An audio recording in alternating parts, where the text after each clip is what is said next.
kita sedang dalam kondisi sendiri, butuh teman curhat, Allah sebaik-baik tempat curhat. Butuh pertolongan, Allah sebaik-baik penolong.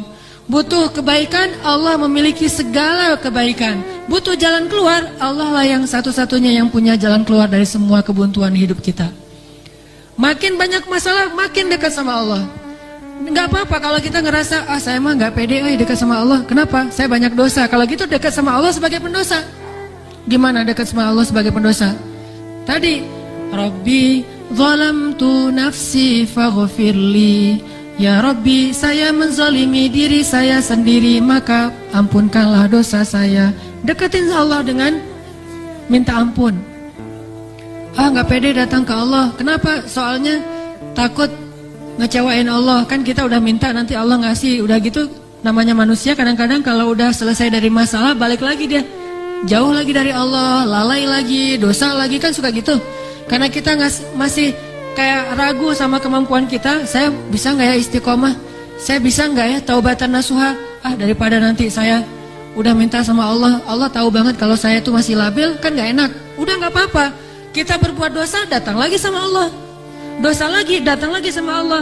Kapan sih Allah pernah putus asa mengampuni dosa hambanya? Yang ada itu adalah hambanya putus asa minta ampun kepada Allah. Allah mah nggak pernah putus asa. Nggak ada kalimat satupun di Al-Quran dan hadis Allah bilang gini, saya nggak akan ngampunin dosa kamu lagi. Kenapa?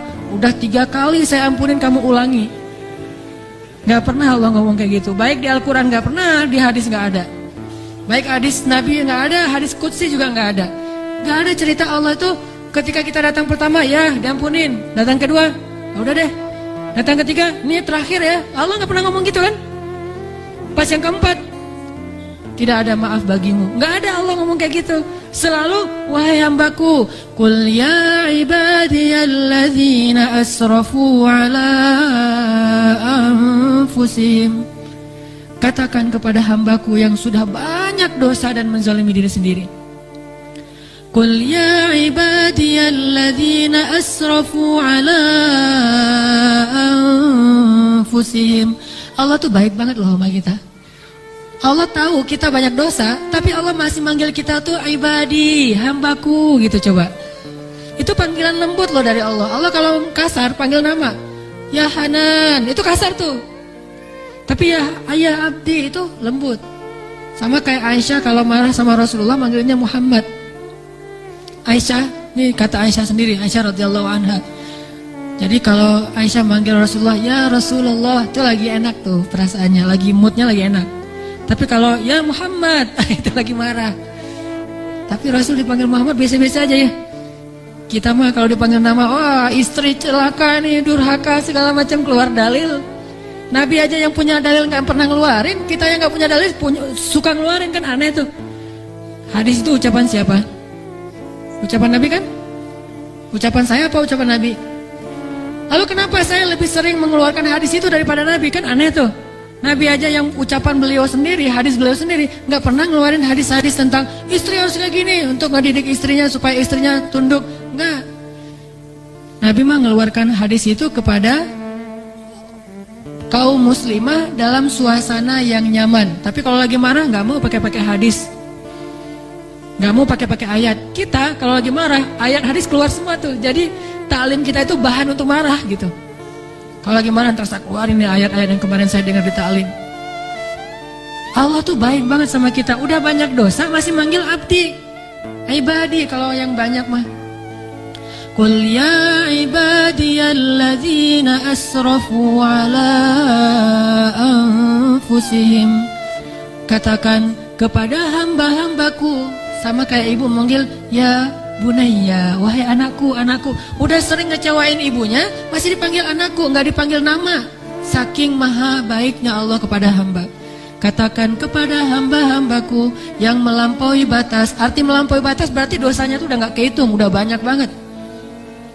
Dia buat zina, dia membunuh, dia minum khamar, kalau sekarang narkoba, dia pokoknya durhaka, ninggalin sholat, semuanya dia lakukan, termasuk perdukunan, syirik. Tapi Allah masih bilang, Qul ya ibadiyalladzina asrafu ala anfusihim. Apa pesannya? La taqnatu min rahmatillah. Jangan putus asa minta ampun sama Allah. Coba, gak pernah Allah putus asa ngampunin kita. Yang ada kita putus asa minta ampun sama Allah. La taqnatu min rahmatillah. Jangan putus asa minta ampun sama Allah. Innallaha yaghfirudz dzunuba jami'a. Allah mengampuni dosa semuanya. Semua dosa diampuni. Tapi saya Allah pernah syirik. Innallaha yaghfirudz dzunuba jami'a. Saya pernah berzina ya Allah. Yaghfirudz dzunuba jami'a. Saya pernah durhaka sama orang tua ya Allah. Yaghfirudz dzunuba jami'a. Saya pernah minum khamar, saya pengedar narkoba ya Allah. Yaghfirudz dzunuba jami'a. Saya pernah mencuri hak orang lain ya Allah. Yaghfirudz dzunuba jami'a. Semuanya diampuni. Memangnya ada tempat lagi bagi kita untuk lari dan berserah diri kecuali kepada Allah? Kalau kita punya masalah, adakah tempat yang lebih baik bagi kita untuk datang curhat dan mengungkapkan semua masalah kita daripada Allah? Makanya Musa tahu hal itu. Dia labil memang, dia anak muda dan itu wajar. Tapi dia tahu dan yakin satu kebaikan. Bahwa selabil apapun, sebanyak apapun kesalahannya, dia selalu datang dan mengatakan, Rabbi. Lalu mengakui kesalahannya, zalamtu nafsi ya Rabbi. Salah lagi, bilang lagi, Rabbi zalamtu nafsi, ini gimana nih ya Allah, saya salah melulu. Salah lagi ya Allah, salah lagi deh. Salah lagi ya Allah, salah terus. Salah lagi ya Allah, tolong dong, saya pengen berubah. Terus aja gitu. Jangan datang kepada manusia. Makin sering kita datang kepada manusia, kita makin rendah. Makin sering kita datang kepada Allah, kita makin tinggi. Datang lagi, datang lagi. Gimana cara datangnya? Gak susah datang sama Allah tuh, gak perlu dicari. Gak ada cerita Allah lagi lowbat, gak ada. Kalau manusia kita japri, kita telepon lagi lowbat, dia nggak akan. Atau lagi enak-enak telepon, tiba-tiba mati teleponnya. Gara-gara kita teleponnya pakai WhatsApp call. Jadi kalau ada masuk telepon yang keputus gitu kan ya, cari yang gratis. Kalau ke Allah mah gratis dan nggak akan keputus. Call Allah mah gratis, tinggal gini doang nih. Jadi teleponnya di telapak tangan kita ini adalah gadgetnya. Gini nih. Tekan nomornya gimana? Tekan nomornya tuh tinggal ngomong, nggak perlu ditekan-tekan. Ngomong aja, Rabbi, udah langsung terhubung tuh, kan cepat banget. Kayak ada telepon gitu ya, nama istri saya Sarah, sekarang dia ada di atas. Saya kayak misalnya saya mau nelpon istri saya, terus saya nyalain handphone, Sarah, halo, dia manggil saya Albi, Albi itu artinya kekasihku. Albi gitu kan, ada nggak telepon kayak gitu, bisa nggak? Ada ya, cuma jarang, saya juga nggak bisa nih, nggak tahu cara nyetelnya. Jadi kalau mau nelpon istri kita, istriku, langsung calling gitu, dan dia langsung ngangkat, nggak lama-lama, kita nunggu lama kok nggak diangkat-angkat, alasannya lagi, kenapa sih nggak diangkat-angkat? Maaf tadi lagi di kamar mandi, misalkan suka gitu tuh. Allah mah nggak ada cerita gituan. Miss call 10, yang ke-11 baru diangkat, nggak ada tuh. Allah mah nggak ada miss call, nggak ada disconnect, nggak ada sinyal jelek, nggak ada habis pulsa, nggak ada kepotong sama call yang lebih berbayar mahal. Gak ada yang kayak gitu-gituan.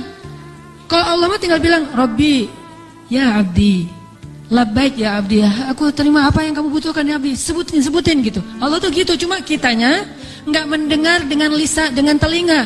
Kita harus mendengar itu dengan hati kita.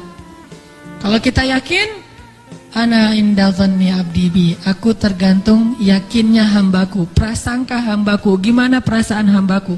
Kalau kalian yakin aku mendengar dan mengijabah, aku pasti mendengar dan mengijabah. Kan gampang, Allah mah tergantung kita ya. Jadi jangan salahin Allah, Allah aja bilang tergantung kita. Kalau kita ngerasa doa kita nggak diijabah, jangan salahin Allah, kok Allah nggak ngijabah. Salahin diri kita, kenapa kita nggak yakin Allah mengijabah. Yakin kok, kalau yakin ngapain dipertanyain. Kalau kita yakin jangan dipertanyakan.